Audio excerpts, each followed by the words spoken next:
அஸ்ஸலாமு அலைக்கும் ரஹ்மத்துல்லாஹி பரகாத்து. மக்கா நகரில் பாருங்கள் பூனைகள், எவ்வளோ பூனைகள் இருக்கிறாங்கன்னு பாருங்கள். எப்படி பார்த்தாலும் ஒரு 200 பூனைக்கிட்ட இருக்கும். ஒரு 200 பூனைக்கிட்ட இருக்கும்.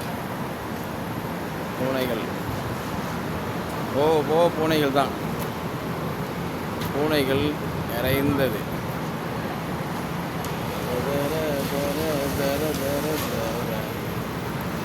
எல்லாம் தூங்குறாங்க.